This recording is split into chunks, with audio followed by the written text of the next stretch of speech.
welcome everyone today. It is a great honor for me to introduce Khenpo Sodargye Rinpoche from Larunga. We have been hoping that he would come to the University of Oslo for many years, and now we are fortunate that he has arrived. We had to cancel a visit last year, but this year we succeeded. Khenpo is a very influential and acknowledged Tibetan Buddhist master based in Larunga Five Sciences Buddhist Academy in China, where he was ordained a monk in Tibetan Buddhist Institute in 1985. Khenpo's main teacher was also very famous Rinpoche, Jigme Phuntsok Rinpoche, who built up Larunga Academy solidly on the foundations on the five Buddhist sciences. Maintaining the legacy of Jigme Phuntsok Rinpoche is a great responsibility that Khenpo has shouldered masterly. After he obtained his high degree in philosophy and logic, he became the head of the Tibetan Buddhist Institute, functioned as Jigme Phuntsok Rinpoche's translator for his Chinese disciples. Khenpo Sodargye has translated numerous Buddhist books into Chinese and has taught for more than 30 years. He has also been lecturing widely in universities throughout Asia, Europe, and North America, and engages in academic dialogues on some of the most important themes of our time. He, like his master, Jigme Phuntsok Rinpoche, reaches out across cultures and disciplines, making Larunga not only a Nyingma, but also a non-sectarian academy for monastics and lay people of both gender. As many of you know, Tibetan Buddhism was founded and practiced mainly in Tibetan areas in China. However, in the past half century, it has grown tremendously in popularity in China and other Eastern countries as well as in the West. Khenpo has millions of followers on social media, and I think you will find some of his very popular books even in the airport in Beijing. Before I give the word to Khenpo, we would like to offer him some gifts. On the behalf of the organizers, the Oslo Buddhist Studies Forum, Professor Jens Brorvik would like to offer Khenpo a present.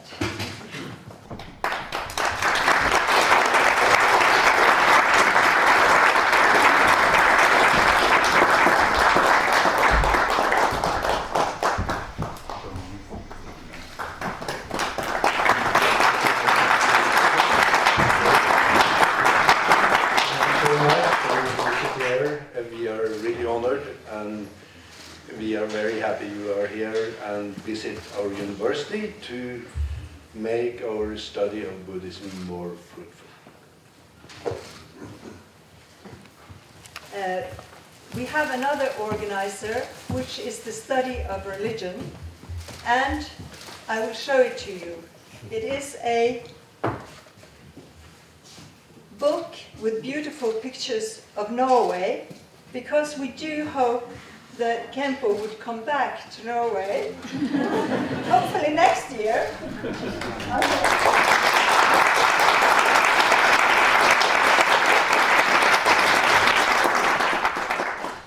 And then there is another gift, and we have for more than 20 years had a very successful academic cooperation with universities in China, minorities universities, and Tibet University. And we have had more than 100 Tibetan academics studying in Norway in different fields. And some of our members, scholars, have produced a beautiful book the Lhasa Atlas, which has text both in Tibetan and Chinese. So I wish to.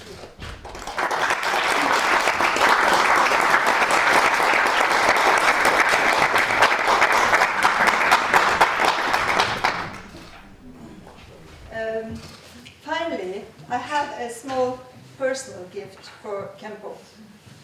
Golokserta is a very cold place, like Norway. It's high on the Tibetan plateau in a nomadic area.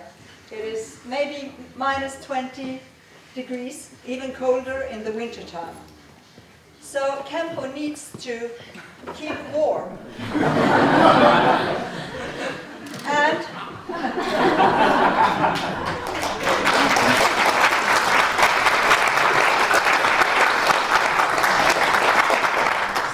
these are mittens with Selbu pattern from Norway, a very special pattern from Norway.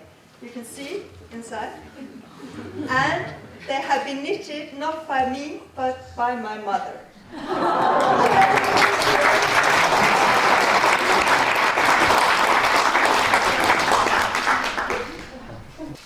So now I invite Khenpo Sodargye to take the floor.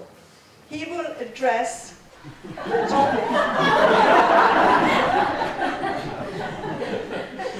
The topic in more depth, religious practice and education in Tibetan Buddhism.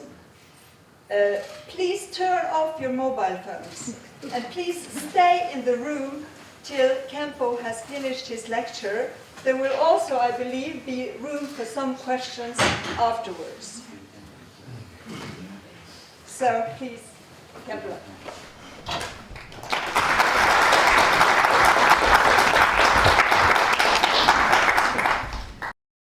First of all, I would like to sincerely thank the professor and all the teachers present here. Thank you for creating such a special platform for us and for giving us this opportunity to be together with everyone. I am especially grateful for all the support and help in so many different aspects. It's really quite hard to put it into words or to describe. Actually, many years ago in the distant past, I was also invited by this school. Especially at the beginning of this year, I received the invitation. I recently received very kind invitations from the school's active Buddhist society. However, due to some unforeseen and pressing matters that arose on my end, I unfortunately had to make the difficult decision to temporarily cancel my attendance. At that time, it caused inconvenience for many people regarding their schedules. I am truly sorry about that. I just arrived here yesterday. Yesterday was indeed rather special and quite memorable. I had breakfast in Sweden, lunch in Denmark, and dinner in Norway on the same day. It was my first time visiting all three of these countries, so I felt quite genuinely curious about almost everything. However, for you, it might very well be something that you are already quite accustomed to and familiar with. This is because we actually undertook a flight journey from Sweden all the way to Denmark in between our previous activities. So that's precisely how I just arrived here yesterday. Today, we are presented with this valuable opportunity to gather together and communicate effectively with everyone present here. Just now, many of our esteemed professors had a brief yet profound exchange on various significant topics related to the rich and ancient traditions of Tibetan Buddhism. Afterwards, we also went to the university library and carefully looked at many valuable books written in the Tibetan language. We also saw many truly rare and ancient books that are sometimes very difficult to find, even within the confines of our monasteries. It made me realize how important cultural heritage is. The topic of our discussion today is religious practice and education in Tibetan Buddhism. But I feel that this topic is far too broad and comprehensive to cover adequately within the scope of our current discussion. Tibetan Buddhism can be said to be as vast as an ocean of knowledge. It is extremely vast and profoundly deep. In such a very short amount of time, indeed, it is very difficult to cover all aspects of its religious practice and education. It's truly challenging to adequately describe. Even though I have wholeheartedly devoted all of my youthful years and considerable efforts to this endeavor, entirely to the dedicated study and the practice of Tibetan Buddhism. But I always feel like there are deeper layers of understanding that I haven't yet reached. Furthermore, the knowledge I've acquired over all these years is, to be quite frank, still remarkably limited and represents only a tiny fraction of what's out there. So when I speak to everyone about it, perhaps it may not have particularly substantial significance at all, truly indeed.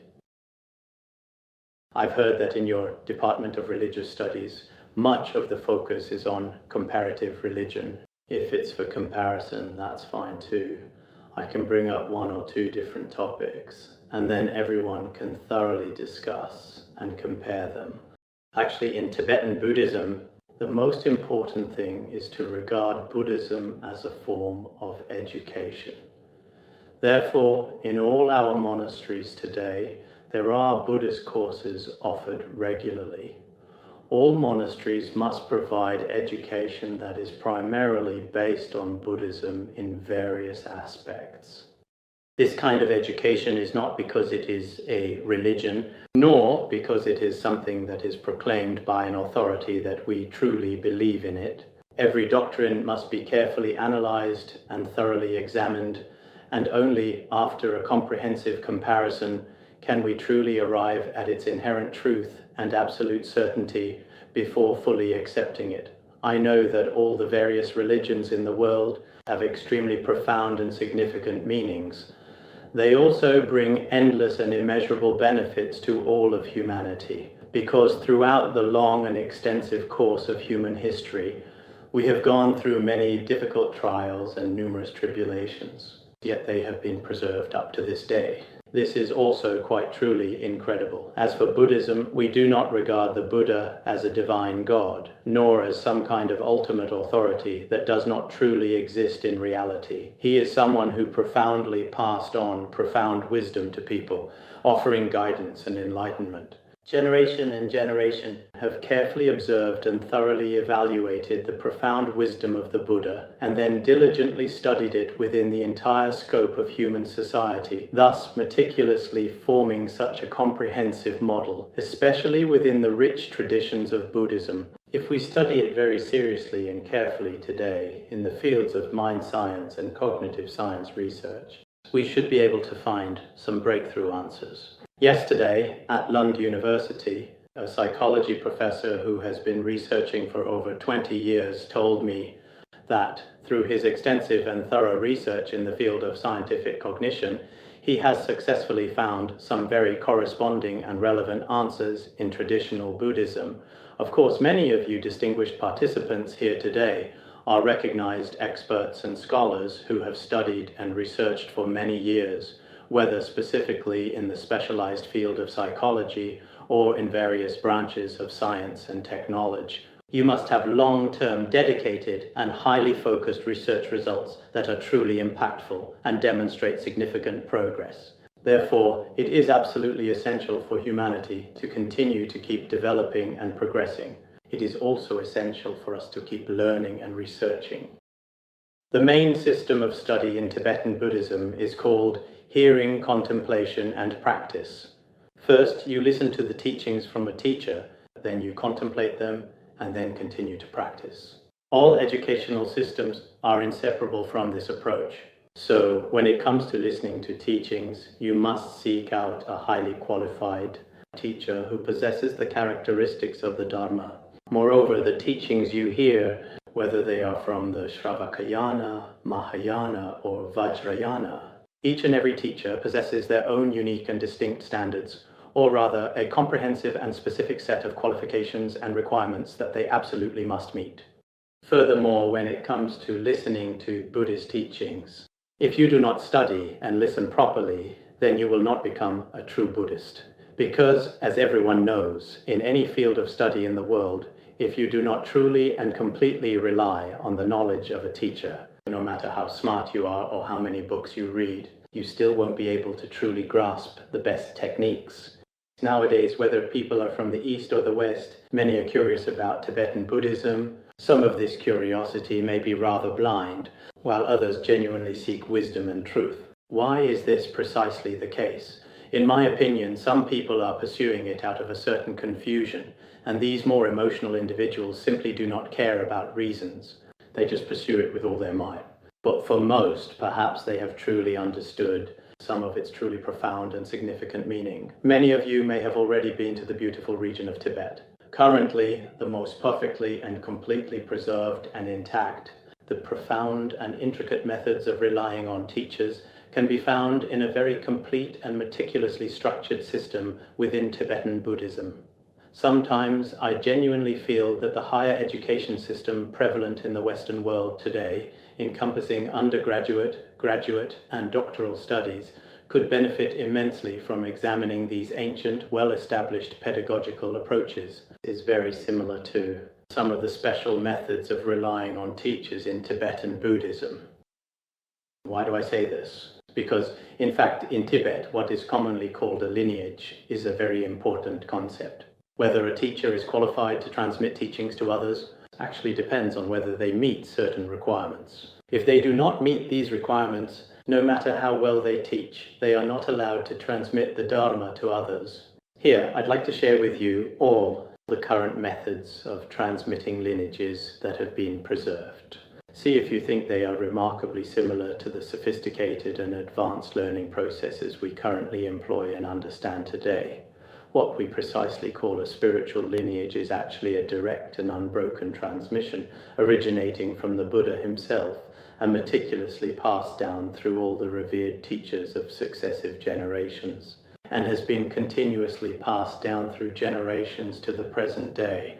There is also any given author. The teachings that the author spoke of have also been transmitted all the way to today. Someone who is in possession of such a lineage is then actually able to transmit it to others. If one does not have this lineage, they are not allowed to teach it. Even today, there are such strict rules. Within the lineage, the very first and most fundamental type is specifically called Lungchen. Lungchen means that whether it is the Tripitaka spoken by the Buddha, or the later great masters of India, or any other great masters, all of their lineages must be transmitted to you, recited once in your ear. This is still the common practice in Tibet today. If you want to receive the full transmission of the entire Tripitaka, it might take 6 months. If it's a shorter lineage, then it is much simpler. Of course, this kind of transmission is a way of bestowing blessings. According to the ancient Tibetan Buddhist tradition, if you wish to study or research this profound book carefully, it is best to first receive sacred lineage from a truly qualified master who holds it. After receiving this lineage, you will then have the best possible empowerment. Only then can you truly receive it. This is generally how we do it nowadays as well. In order to properly receive the lineage of an author's works, or to receive the transmission of a particular scripture, people are willing to travel over mountains and across valleys. They will seek out another teacher to request the transmission. I remember that together with another Khenpo, around the year 2011, we traveled from our Buddhist institute to another place, about 200 kilometers away. The road was rough and it took a whole day. We would listen to the transmission for 2 hours there and then return. Throughout the entire year, every Sunday we would regularly take the bus just like this, from the warm summer all the way through to the winter months. After a year, thanks to our daily efforts, we finished listening to 2 teachings. But it was just listening, nothing more. The other teacher wouldn't explain anything to you either. It was simply about receiving the transmission. And we would often say in our discussions, oh, this person has the transmission for such and such a teaching, or this person has the transmission for a certain scripture. People would always talk about who has the transmission and who doesn't. This is also how people discuss things in daily life. I also suggest to some of the teachers and students here that in the future, no matter which teaching you study, it's best to receive it at least once from someone who holds the transmission. In other words, just listening to it once, I personally feel from my own experience that the blessing and power are completely different. It really seems that after that, when I read the content, maybe it's just psychological, but there truly is a difference. The second type of transmission is called Wangchen, that is empowerment. You have received the full empowerment for a certain practice, and it is a significant step. And then you are qualified, for example, to recite the mantra. Only when all these conditions are met can you transmit it to others. This kind of empowerment is divided into a public empowerment called Chongwang. It can be given to many people, and requirements are not high. Amitaya's empowerment. Everyone can participate. There is also secret empowerment, Xiangdbang. This is more special, for example, for those who have completed preliminary practices, or those who meet certain requirements within Vajrayana Buddhism. For them, it is given secretly, and the requirements are higher. These people can receive two types of transmission.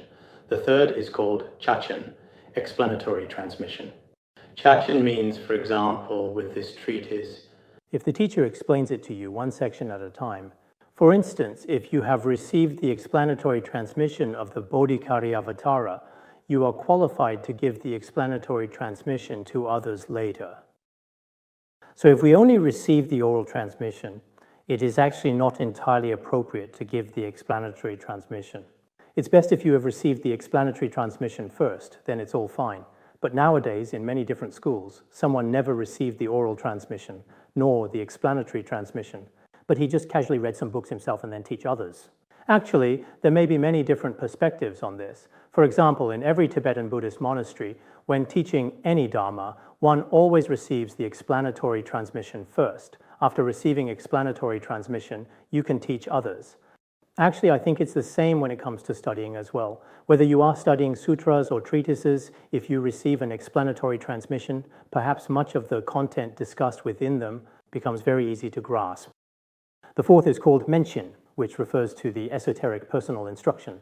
In the case of esoteric personal instruction in Vajrayana, there are some Vajra masters who specifically give others guidance on certain practices. For example, all the extensive preliminary and main practices, meticulously teaching a particularly profound and intricate tantric dharma step by step. Perhaps there are also many tantric masters in the West who give everyone the esoteric personal instruction. It's just a method of guidance, not a public transmission to the outside. It's given internally as a transmission for certain practical guidance. The fifth is called Raochen, which is the profound transmission. The so-called profound transmission, for example, in Tantra or in certain teachings that directly point out the nature of mind, is given through some special metaphors and unique methods to help you recognize your own mind, to deeply and profoundly understand the very nature of your own mind.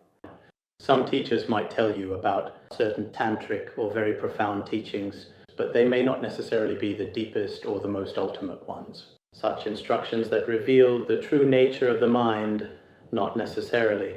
There are many differences in this regard. On the surface, it may seem like you are receiving some kind of tantric guidance, but when it comes to truly pointing out the nature of your mind, some teachers might actually give you rather ordinary explanations. They may not necessarily teach the deepest ones. The highest level is something called the exclusive transmission of Kyechen. As for Kyechen, even with the most profound tantric teachings, there are specific requirements afterwards.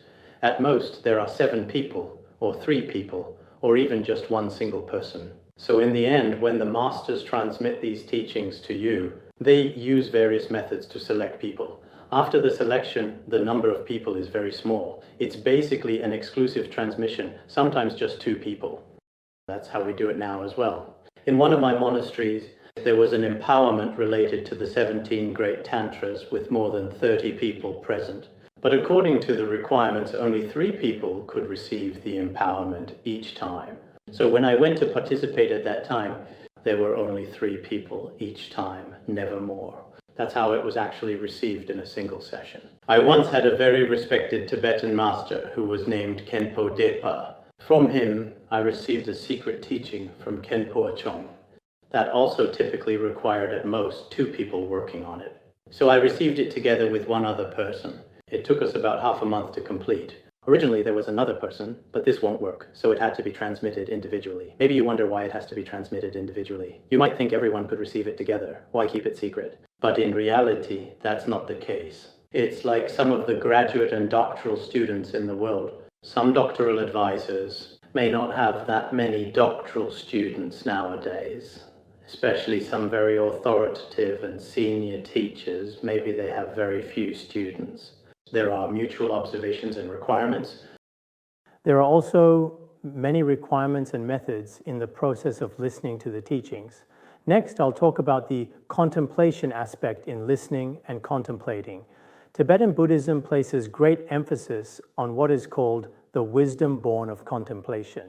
The wisdom born of contemplation means that after you hear the teaching, you repeatedly and deeply reflect on it yourself. What kind of profound and insightful reflection is this? It's achieved through vigorous intellectual debate, through comprehensive scholarly discussion, and careful mutual comparison of ideas.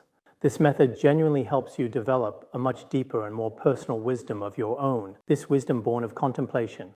I think this is also highly valued in many leading universities nowadays, including our written exams and oral debates with each other. These activities, whether in Western or Eastern countries, are quite popular in many courses, but more importantly, it's about analyzing each issue thoroughly. During the process of analysis, you must carefully dispel your own doubts. Just now, some teachers asked, what exactly is Buddhist logic, pramana? Actually, Buddhist logic is quite similar to Western logic. However, in the process of studying in Tibetan Buddhism, people often debate with each other. During these intense debates, they often use the sharpest language to challenge one another. However, the other party typically doesn't get angry or upset. They don't hold grudges or even get into arguments over it. Such things simply do not happen in the ordinary course of events.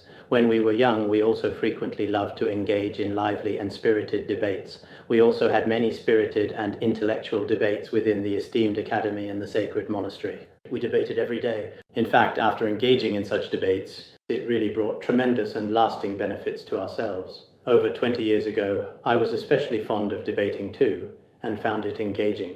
At that particular time, it was more than 20 long years ago, so the specific details are a bit fuzzy, but we can certainly show everyone what those debates were truly like back then. I really enjoyed studying Buddhist logic, pramana.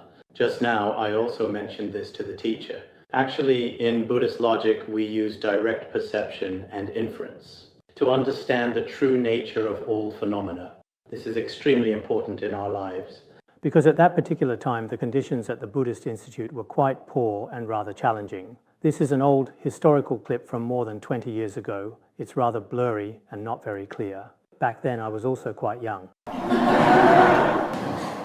But nowadays, when most people reach around 50 years old, they rarely go to the debate grounds anymore. In general, there is a saying in Tibetan Buddhism that when you are young, you should debate diligently and study hard. When you get a bit older, you should focus on practice. There are also some practitioners who, even with white hair, are still debating in the debate grounds. This is what I refer to as hearing and contemplation. But when we are reflecting and studying, actually, in fact, Tibetan Buddhism primarily possesses the 5 great treatises. The 5 great treatises are Vinaya, Abhidharma, Madhyamaka, Abhisamaya, and Pramana, Buddhist logic. Among these, Vinaya, whether for monastics or lay people, is about regulating one's conduct. Therefore, the set of rules for regulating behavior is called Vinaya. Some people feel that there are many precepts in Buddhism that they are unwilling to follow because they prefer freedom. Actually, this way of thinking is not very reasonable. Because if you are temporarily very fond of freedom, in the long run, some people may become rather undisciplined and behave improperly, and in the end, they become people who are never truly free. In fact, there truly shouldn't be any misunderstandings regarding the Vinaya. The true Vinaya in Buddhism is actually a profound factor that allows our body and mind to attain genuine happiness. This important principle is clearly stated in the chapter on causes and conditions.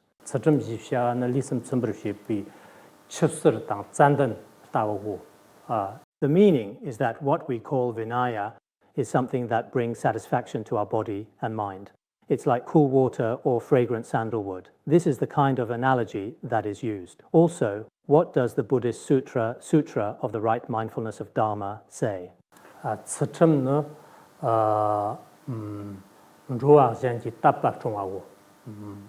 It means that what we call Vinaya actually protects the faith of others.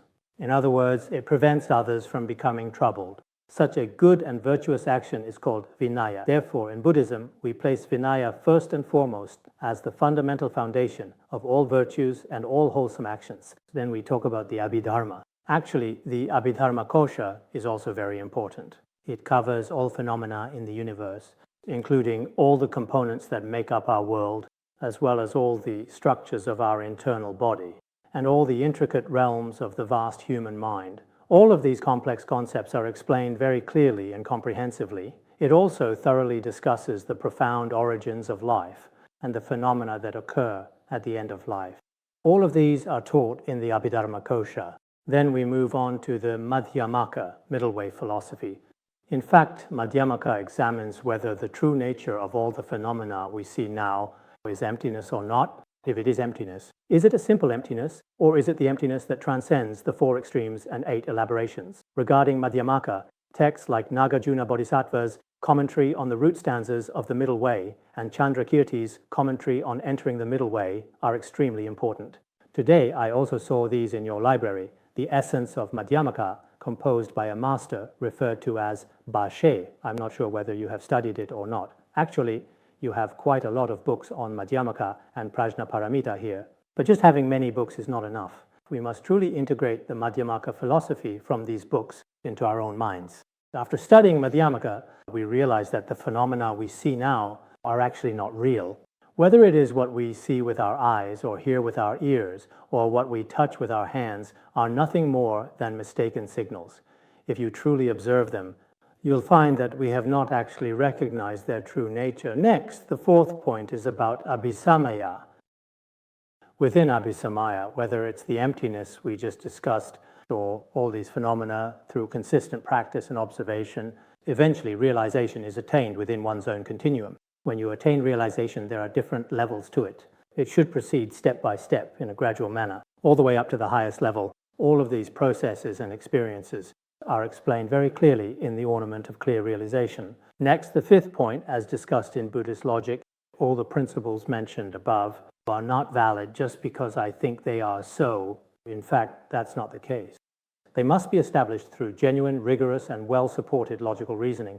If there is no solid, verifiable basis, and you simply believe it to be so without any substantial evidence or rational justification, in reality, that is unreasonable. Actually, it's like this, as I mentioned earlier in my answer. I am especially fond of studying Buddhist logic, pramana, because the logical reasoning in pramana is extremely important for us as scholars and for anyone who sincerely seeks the truth in life. If we do not study pramana well, it's very likely that in our daily lives, some unreasonable ideas I might perhaps slander or misunderstand. But in the very end, I truly and indeed realize, what I had decided was actually wrong. Just now, some professors mentioned that they have been studying the Sutra of Inexhaustible Intent for over 10 years, but there may still be some distance from fully grasping its content. I completely agree with his point of view. Actually, our own human wisdom is inherently limited. Therefore, in the ongoing process of our research and exploration, and in the process of learning, we should be aware that there is still so much knowledge we do not know. We ourselves also really enjoy pramana, Buddhist logic. I have read and even taught many, many treatises and commentaries from both the ancient and profound traditions of India and Tibet. However, I must humbly admit that in the intricate and profound field of pramana, my own wisdom and understanding are still far from being fully sufficient. Therefore, I deeply and sincerely believe that in the process of learning, we should always possess a very impartial wisdom. We should also use fair judgment to carefully evaluate ourselves and others. Otherwise, it is very likely that, for example, after studying a certain subject, or after carefully reading a few books, or after thoroughly researching a specific field and gaining a deeper understanding, one might think they have mastered everything in that area. But in reality, there are still so many unknowns for us. There was once a movie called Lucy. It contained many, many things that we simply do not fully understand at all. In fact, when it comes to human beings, much of our collective wisdom has yet to truly reach a certain advanced level. Of course, it's just a story being told, a narrative unfolding before our very eyes. In reality, what is described in it is far from perfect. If our minds could transcend the material, there would still be many, many profound and diverse experiences to go through and fully comprehend.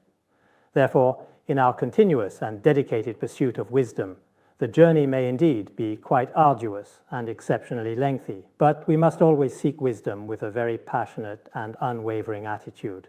Thirdly, I will briefly introduce the practice in Tibetan Buddhism. Of course, there are exoteric and esoteric methods of practice.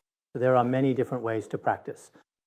But among all the methods, the most fundamental and most important one is to cultivate compassion and the bodhicitta mind. This kind of profound compassion and genuine bodhicitta, we can truly aspire to a higher level of spiritual realization. That is to say, relying on this heartfelt intention of mine, I sincerely wish for all sentient beings in the entire world to ultimately attain the highest and most complete enlightenment. Such an aspiration, some people may think, is too grand. They may feel it is unrealistic. If you think this way, then let us focus on our fellow human beings. We must truly love all of humanity. This profound kind of love is actually something we can consciously cultivate and nurture within ourselves. We genuinely need to develop such deep compassion. First, starting from a relatively small and manageable scope, we should begin by loving ourselves. Because some of us do not genuinely love ourselves and may, in some extreme cases, end up taking poison or even committing suicide or engaging in self-harm, self-abuse, and many other such behaviors. This is a very foolish and ill-advised thing to do. Nowadays, in virtually every country across the globe, there are so many individuals experiencing significant psychological imbalances, including those suffering from depression, autism, and all kinds of mental health disorders. These people are increasing in number. What is the reason for this? Actually, our human technology is now highly advanced and incredibly sophisticated, but all of our energy is currently focused on the external world around us. As a result, our attention to ourselves and our understanding of our own minds is extremely limited.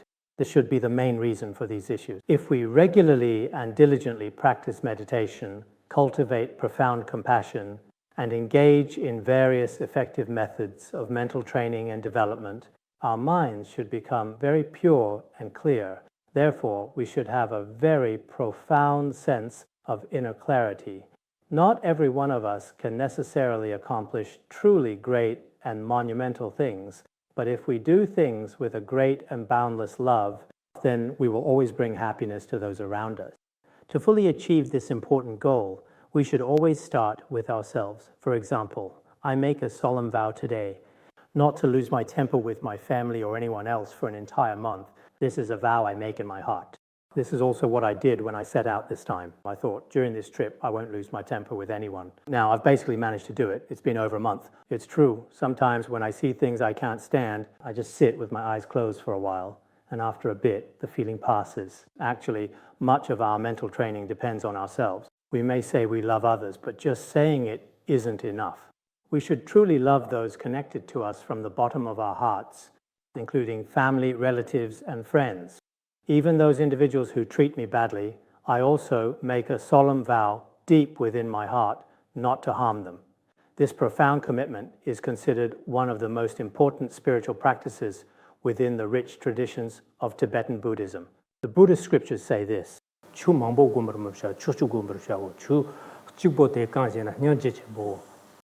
In the sutras it is said, don't practice many dharmas, just practice one dharma. And what is this one method? It is great compassion. That is to say, we first love ourselves and then cultivate the mindset of loving others. This is what we often meditate on, including when we meditate. In fact, this kind of mindset is extremely important.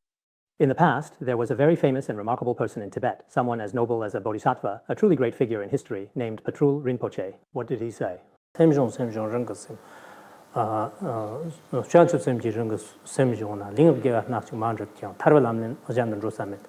He said that if you cultivate your mind well, if you practice sincerely with bodhicitta or compassion, even if your actions haven't resulted in any obvious good deeds, in reality, you will still attain liberation.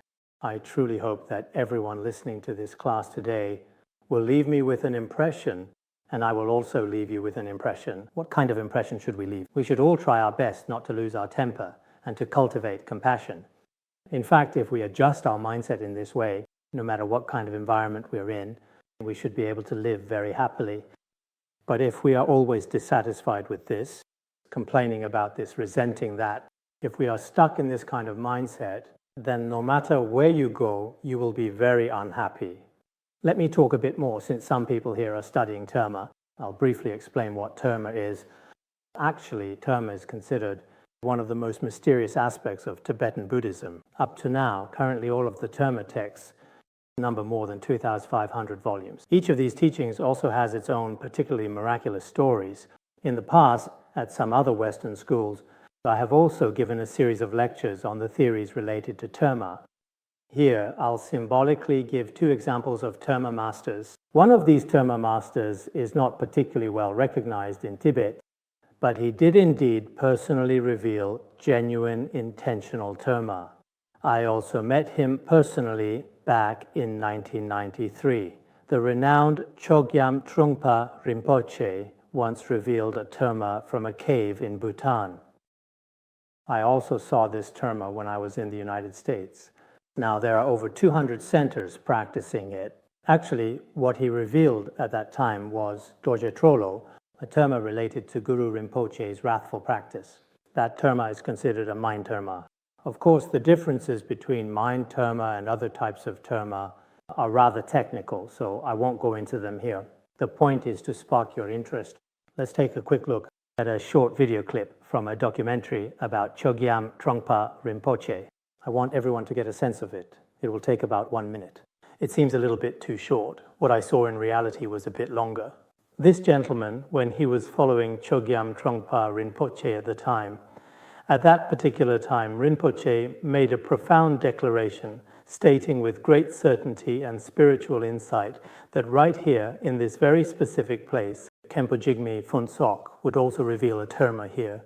He had already told this esteemed gentleman about it back then. Later, in the year 1990, it truly and remarkably happened. Khenpo Jigme Phuntsok did indeed reveal a significant Terma there. We now have one of his profound works, Guru Padmasambhava's Fierce Practice.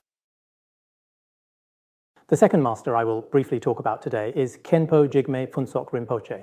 While he is not particularly well known as a very famous tertun or treasure revealer, he is a highly accomplished and respected famous guru and spiritual teacher.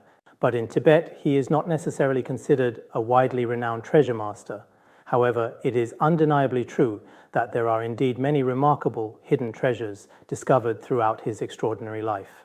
Perhaps some of us gathered here today don't really believe in the concept of Terma. For example, Guru Padmasambhava could hide this scripture in something very small, like a USB drive nowadays, or perhaps even in a chip, hidden in the sky or in the ocean, hidden in various different places. Once a revered tertun, treasure revealer, retrieves it from its concealed location, they then use very special methods to carefully unlock the hidden code, and only after unlocking it does it become text. So what I'm going to introduce to you next is Khenpo Jigme Phuntsok in the year of 1994. At that time, at a place called Nianbao Lake in Qinghai, he retrieved a sacred Vajrasattva practice from there, indeed, which now perhaps many people around the world know about. The source of His Holiness's Vajrasattva practice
Seems to be not very effective, and it is also not very clear to see. Actually, this so-called terma, hidden treasure, when it was retrieved from the ocean at that time, was a very, very small treasure casket, something very tiny like a delicate conch shell. After carefully bringing it back, it was reverently placed here, and then everyone devoutly recited sacred scriptures over it. In this way, gradually, its code could be unlocked. When its code was unlocked, it eventually turned into the Tibetan text that we currently have now. Actually, this particular kind of terma is not unique to Tibetan Buddhism. It is also found in other traditions. It's not like that. Han Chinese Buddhism has it as well. Especially during the time when Shakyamuni Buddha was alive in India, there were many termas. Even in the scriptures of the exoteric schools, there are such treasures. These terma treasures actually play a role in the continuation of the Dharma. They are of tremendous help. Genuine terma treasures are indeed very beneficial and profoundly helpful in addressing the numerous disasters in the world, or in other words, the various kinds of frequent calamities and misfortunes that unfortunately befall humans and gods alike. They are also greatly beneficial and remarkably effective in dispelling these very same afflictions. I've noticed that among many Western scholars, a significant number of people are very interested in this particular topic. But while conducting my research, I personally think it's essential to engage in a deeper and more profound exploration. This is very important. At the same time, we should understand, actually, within our inner spiritual world, there are still many, many mysteries. We know that in today's world, when it comes to the study of cosmology, there is a great deal of dark matter in the universe. For example, the conventional matter that has been discovered by the scientific community now, such as gases, solids, and liquids, makes up only 4.9%. And the dark matter outside, which we do not know about, accounts for 26.8%. Especially right now, there is a significant amount of dark energy present within our inner world as well. When it comes to energy, what we don't know accounts for an even greater 68.3%. Therefore, what humanity can truly discover, apart from what we can currently uncover in scientific research, is actually very tiny and subtle. Our current understanding and extensive study of the inner workings of the human mind may be even more distant and challenging to grasp. Therefore, I truly believe that we genuinely need to possess enough unwavering confidence and a profound thirst for knowledge to seek out our own profound and personal truth. Finally, I would like to end this reflection with two small yet deeply meaningful hopes. First, I have distinctly noticed that in the northern regions, it seems to get dark considerably earlier. Consequently, I often observe the warm, flickering glow of candles. Every time I see a flickering candle, I make a heartfelt wish deep within my heart. I wish that I too could become a small, glowing candle, spreading the warm and comforting light of love to all around me, to dispel my own darkness and the darkness around me. Let all of our many little lights gather together and shine brightly and bring brightness to the whole world. My second and earnest hope is that in our daily lives, no matter what challenges or circumstances we may encounter, we must always face them with unwavering strength and an indomitable spirit, and never, ever give up. It's also quite a wonderful coincidence. Actually, I have a beautiful plant at home called heather. I heard it's your national flower, and you can see it here as well. Even in very cold places, we can successfully grow it where I live. No matter how extremely cold it gets, this resilient flower never withers. It's not like some other flowers, which wilt as soon as they're hit by even a bit of wind or rain, or simply dry up quickly, or completely fall apart easily. It's definitely not like that at all. So each of us should truly become like this resilient flower, living courageously in this challenging world with great determination and unwavering strength, and truly bringing immense joy to others. A heartfelt thank you to everyone.